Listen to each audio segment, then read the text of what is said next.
All right, enough Lakers. How about the Pacific Division in general? Now that Mike Brown's locked in. Oh, the division with the Lakers? I know, right?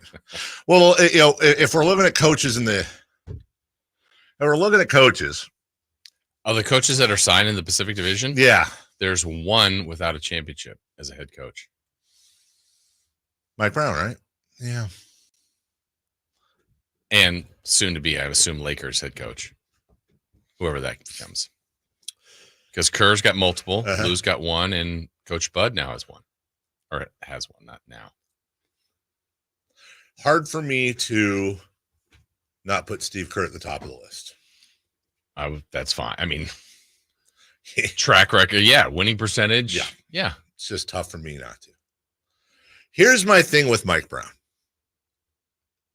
Is that too often what we do is how would you rank the coaches in the Pacific Division? What would be the parameters you would use to come to that decision? I would say the first, if not top two.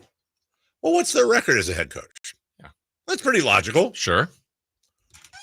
And honestly, I don't know the answer to that. Who has more wins between Coach Bud, Brown, or Ty Lue?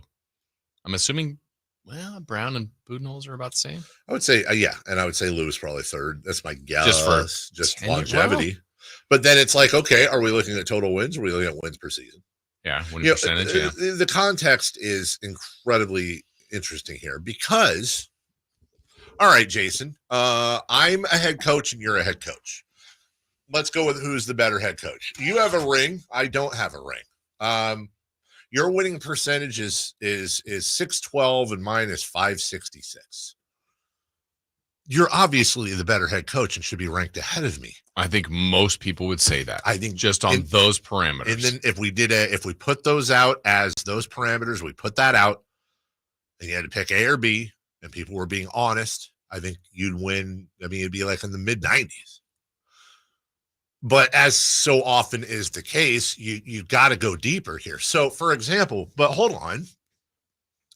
What if you took over a championship team when the coach retired and the three remaining All-Stars, two of which are in their prime, stayed? And I have spent much of my career coaching rebuilding teams and really trying to, like, for example, who's probably, I would say, like if I were to say who are the best coaches of the last 5 years in the Southwest Division, I'll bet you Greg Popovich on those parameters is dead last, but he sure as hell ain't the worst coach in that division. He's probably the best coach in that division and top 2, 3 in the entire league. Yeah. Most would say number 1 or number 2.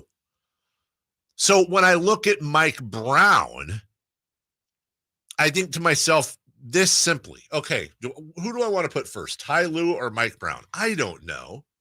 But would Ty Lue have come in here 2 years ago and had the Kings the number 3 seed and then a play-in team last year? Would he have had 48 and 47 wins consecutively? Would Mike Budenholzer? Would unnamed Lakers coach? Right. I feel like I'd have to acknowledge that maybe Steve Kerr would, but what gets lost with Mike Brown, and I'm not a Mike Brown apologist by any means, and I've been plenty hard on Mike Brown with his rotations frustrate me sometimes. Their lack of holding on to leads frustrates me. And I understand that Mike Brown isn't 0 nor 100% of the problem in any of those players. Everything factors in. I've had plenty of issues. I had plenty of issues with Mike Brown last year, but I go all the way back, Jason, I'm going to go all the way back. This memory involves you. I'm going to go back to an old pizza on a bench. Frankie coming in and stealing. You and I doing an interview. I can't even remember with who. And all of a sudden, we heard a guttural scream from behind us, behind the curtain behind us. And it was Mike Brown.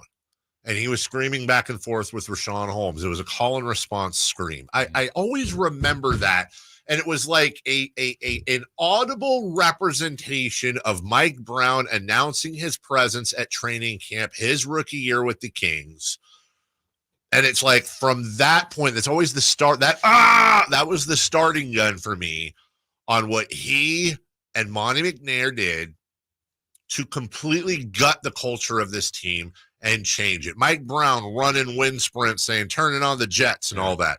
Mike Brown and his post-game comments where he was holding people accountable or defending his people, taking technical fouls. Got the laptop out. Was it in Toronto where he got tossed and Jordy got his first win? Little things that are so vet of him that really, really changed the culture. And if I am Mike Brown's defense attorney, let's say, I could make I think a very compelling case in a court of law that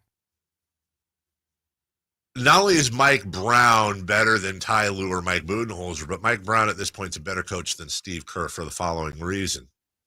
Remember, Mike Brown was the architect of that defense when he was with the Golden State Warriors. They haven't won a championship since Mike Brown left. Was Mike Brown the wind beneath Steve Kerr's wings, number one? Number two, he's had to deal with LeBron James. He's had to deal with Cleveland and the Lakers and obviously Golden State and Draymond Green. How has Draymond been since Mike Brown left?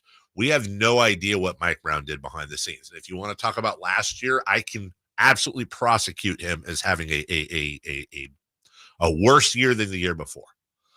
But what if we're sitting here a year from now, Jason, having just come off a Kings long foray into the playoffs, in which they were one of the better defensive teams in the league and the talk of the town, and we're going back and we're reevaluating all of a sudden, not next season.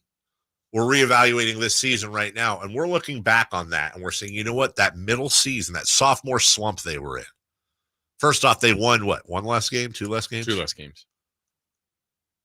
But hearing Mike Brown talk now, again, this is my fantasy year at the end of next year, about how that season was so incredibly important for this one, because that was the year that we changed the defensive culture. And I knew it was going to, and this is him talking, I knew it was going to hurt the team in the short term. I knew there were some games we lost that we could have won had I just taken my hands off the reins and let them run. But I knew there was no way we were going to go anywhere beyond the first round of the playoffs until we understood what it took to play defense, which is why I established these parameters that paid off in year 3. It might be chestnut checkers with Mike Brown. I just can't make that determination yet because I haven't seen next year happen. Yeah. So, and I think when you're looking at the coaches, I guess the question would be, would other teams and or the Kings trade, Kerr for Brown or Lue for Brown, vice versa? These teams, where would Mike Brown sit amongst these other franchises? I think they would. I mean, the Warriors had him as an assistant. Yes. I think if Kerr ever had decided to step down and Brown was still on that staff, I could have seen him getting that job. It's a good question you ask. Also, when you say, would the Kings do it? Yeah. That worries me because the Kings would do some really stupid things in the past. So I don't know. If you took a poll of all 30, of 20 general managers, would they do it as a consensus? I don't know that they'd trade Mike Brown for Tyronn Lue.